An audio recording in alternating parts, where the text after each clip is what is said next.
क्या कभी कोई अजीब, डरावना या अनुचित विचार बार बार आपके दिमाग में आता है?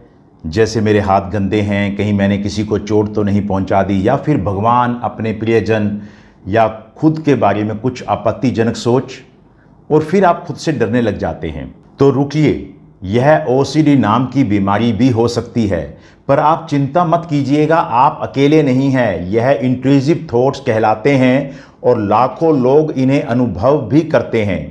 आज हम समझेंगे ये विचार क्यों आते हैं, ओसीडी क्या है और इससे उबरने के सबसे प्रभावशाली तरीके कौन से हैं। ओसीडी यानी कि ऑब्सेसिव कंपल्सिव डिसऑर्डर, इसमें व्यक्तियों को बार बार परेशान करने वाले विचार यानी कि ऑब्सेशंस आते हैं और वह इनसे राहत पाने के लिए कुछ ना कुछ कार्य करता है जिसे कंपल्शन कहा जाता है।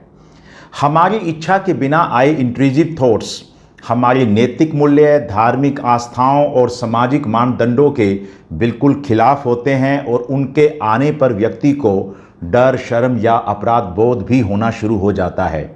यह विचार अतार्किक होते हैं, बेहूदे होते हैं। उदाहरण के लिए हिंसा संबंधी ख्याल, मैं किसी को चोट पहुंचा सकता हूं। यौन विचार, मैं अपने किसी करीबी को लेकर अनुचित सोच रहा हूं।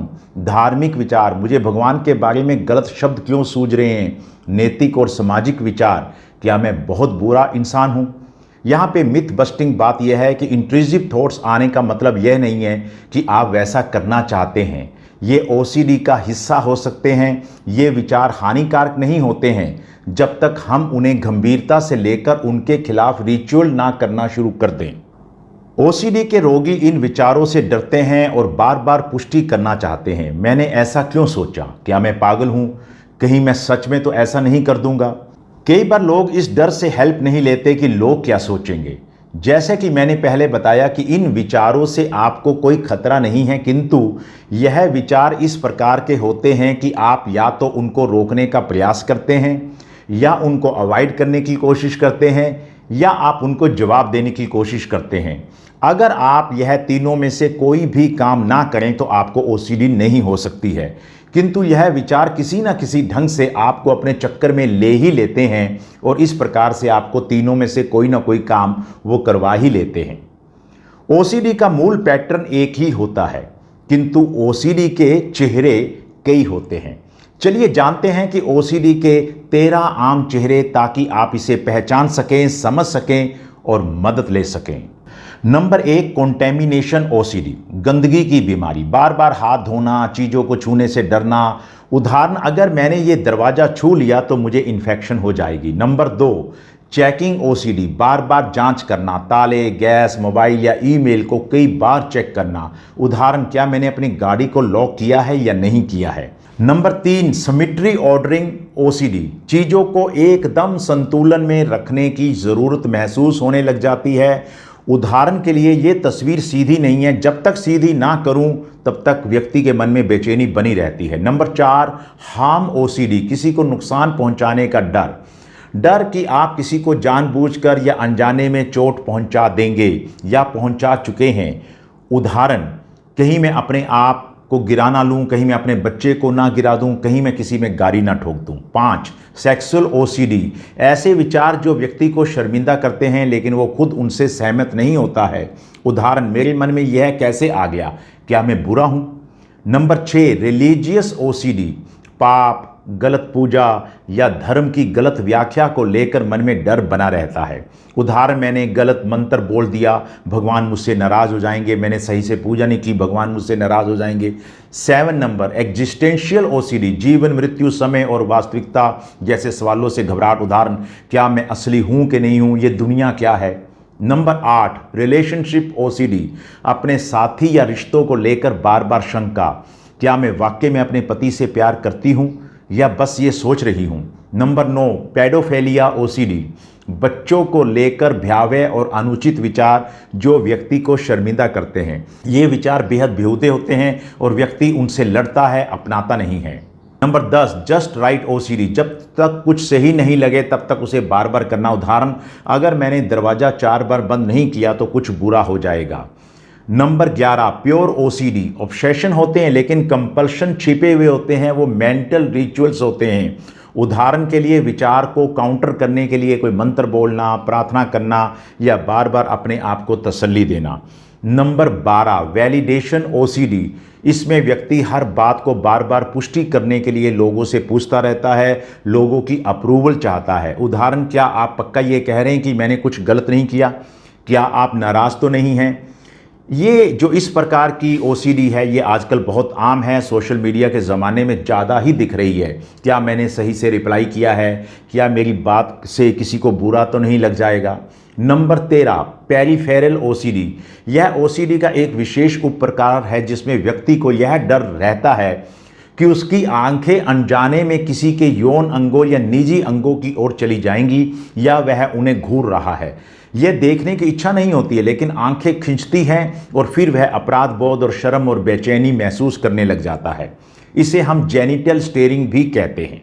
ऑब्सेसिव कंपल्सिव डिसऑर्डर का सटीक कारण अज्ञात है, लेकिन ऐसा माना जाता है कि इसके विकास में कई कारक अपना योगदान देते हैं। उनमें से आनुवंशिकता है, मस्तिष्क की संरचना है और एनवायरमेंटल प्रभाव हैं और बहुत सारी इन्फेक्शंस भी इसके अंदर अपना योगदान देती हैं। आपको ओसीडी के आम कारणों की जानकारी होनी चाहिए। पहला कारण हो सकता है जेनेटिक्स और हेरिडिटी। ओसीडी आमतौर पर परिवारों में चलती है जो इसके पीछे एक आनुवंशिक घटक का संकेत देती है। हालांकि विशिष्ट जीन की अभी पहचान नहीं हो पाई है। अध्ययनों से पता चला है कि जिन बच्चों के माता पिता को ओसीडी होती है उनमें से 10 या 20% लोगों को बच्चों को यह विकार हो सकता है। हालांकि 80 से 90% लोगों को हो नहीं भी होता है। इसका मतलब यह नहीं कि ओसीडी केवल आनुवंशिक है। कई आदतें जैसे भाषा और धार्मिक मान्यताएं भी परिवारों में सीखी जाती हैं और इसलिए वैज्ञानिक मानते हैं कि ओसीडी के पीछे जेनेटिक्स के साथ साथ वातावरण संबंधी कारक भी काम करते हैं। मस्तिष्क का कार्य और संरचना भी इसमें अपना योगदान देती है। शोध से पता चलता है कि मस्तिष्क संरचना में असामान्यताएं विशेष रूप से फ्रंटल कॉर्टेक्स और सब कॉर्टिकल संरचनाओं में ओसीडी से जुड़ी हो सकती हैं। इसके अलावा सेरोटोनिन और गाबा जैसे न्यूरोट्रांसमीटर का असंतुलन भी इसके अंदर अपनी एक भूमिका निभा सकता है। कुछ विटामिन और मिनरल की कमी भी इसका कारण बन सकती है। और अगर हम बात करें एनवायरमेंटल फैक्टर्स की यानी कि वातावरण संबंधी कारकों की, तो तनावपूर्ण जीवन की घटनाएं, आघात और कुछ इन्फेक्शंस जो बचपन में बच्चों को हो सकती है उससे भी ये सब कुछ हो सकता है। इसके अलावा सीखा हुआ व्यवहार भी ओसीडी का कारण बनता है। कभी कभी हम ऑब्जर्वेशन के द्वारा, कंडीशनिंग के माध्यम से बहुत सारी गलत बातों को सीख लेते हैं। ओसीडी के कॉग्निटिव और लर्निंग बेस्ड मॉडल बताते हैं कि कुछ गलत सोचने की आदत, जिनको हम माल एडेप्टिव बिलीफ्स कहते हैं, हमारे भीतर चिंता बढ़ाते हैं जिससे हम उसे कम करने के लिए बार बार कुछ कंपल्शन करने लग जाते हैं। इन गलत सोचों में अगर हम बात करें तो बहुत सारी सोच शामिल है। मैं कुछ बता देता हूं। जिम्मेदारी की ज़्यादा ज़रूरत का एहसास लोग जो करते हैं, विचारों को ज़रूरत से ज़्यादा महत्व देते हैं, हर विचार पर नियंत्रण पाने की कोशिश करते हैं, खतरे को बढ़ा चढ़ा कर देखते हैं, पूर्णता की ज़रूरत महसूस करते हैं, परफेक्शनिस्ट बनने की कोशिश करते हैं और अनसर्टेनिटी को वो सहन नहीं कर पाते हैं। यही वो सोचें हैं जो ओसीडी की जड़ बन जाती हैं। इसके अलावा व्यक्ति की पर्सनैलिटी या बचपन में हुआ उसका पालन पोषण, उसके सामाजिक विकास के दौरान उसके कांटेक्ट में आए हुए लोग, यह तमाम चीज़ें भी कहीं ना कहीं ओसीडी में योगदान दे देती हैं। ओसीडी का इलाज संभव है, बस सही दिशा और धैर्य की ज़रूरत है। आइए इसके मुख्य इलाज को एक नज़र में समझते हैं। जैसा कि आपने देखा है कि ओसीडी सिर्फ बाहरी क्रियाओं का नाम नहीं है, यह एक मानसिक युद्ध है जो अक्सर दिखता नहीं है लेकिन आपके भीतर चल रहा होता है। आइए अब जानते हैं कि इन इंट्रूसिव थॉट्स और ओसीडी से बचने या उभरने के वैज्ञानिक तरीके कौन से हैं। Number 1, CBT, ERP, cognitive behavioural therapy और exposure and response prevention therapy. देखिए, दुनिया भर में यह ओसीडी का सबसे प्रभावशाली इलाज है।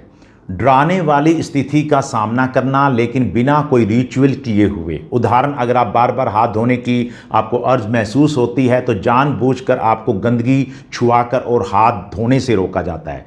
SSRI, selective serotonin reuptake inhibitors, क्योंकि ओसीडी का संबंध सेरोटोनिन कम होने से भी होता है, इसलिए डॉक्टर की सलाह से SSRI भी ली जाती है।